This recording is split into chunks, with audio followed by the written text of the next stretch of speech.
In today's video, I'm going to be asking for your help again to give me some ideas for upcycling a new project. My name is Charlotte Allen and you have reached my channel, The Felting Alchemist. Now before I get into the meat and bones of today, I wanted to give you guys a little bit of amusement because having watched many YouTubers myself, I think you're always led to believe that they live these very organised lives and that their YouTube studios always look immaculate and everything around them is neat and tidy and it's all very kind of almost very LA, very kind of Hollywood. Everything just looks lovely and shiny and sparkly. Well, I can tell you now that that is not the case here. So I'm going to give you a bit of an insight as to what everything else looks around me outside of this little area here where I'm filming. Okay, so what do we have here? Well, it looks like it's the Sylvanian family apocalypse. Now, my children never normally play with the Sylvanian families, but they've decided to go for it this weekend. So it's all come down. In fact, this isn't actually all of it. There's more upstairs, but I've avoided trying to bring that down.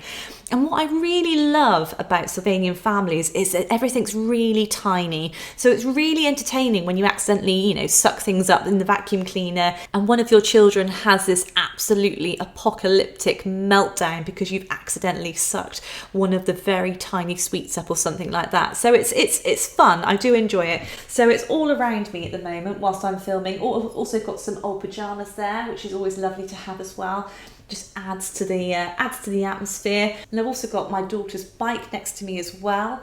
So I can safely say it's definitely not minimal at the moment. So it's a nice calming work environment. Now I did start tidying this up, but then I was explicitly told that I was not to do that because I was interfering with the role play game that they had set out, and it would be absolute hell to pay if I changed any of the very exact placements, because as you can see here, it is all very precise and exact of all the creatures and the furniture and everything else. So I've decided to leave it all in place because I've decided that it's just probably best to pick my battles, and this is a battle that I have lost. So I hope that's made you chuckle.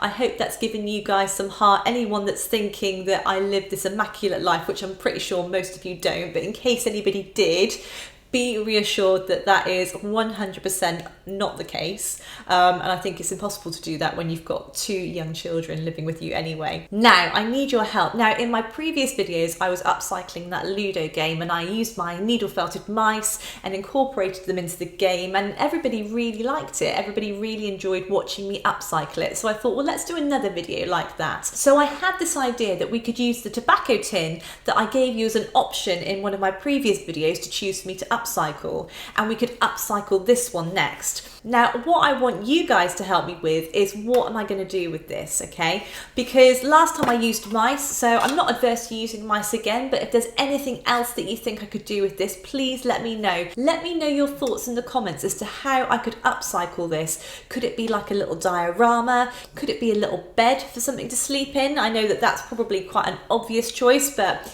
again, it works quite well. What else could it be? It could be, I don't know really, anything at all. But I really like the idea of using the kind of the vintageness of this tin. I love the fact that everything's quite worn and rusted with this. I think it really gives it character. So any ideas that could incorporate the vintage look of the tobacco tin without kind of taking that away? I don't really want to paint this. I think it's really important that we keep the tin as is, but what we put inside it, I think, is going to be where the magic happens. So any ideas you have, please let me know in the comments below.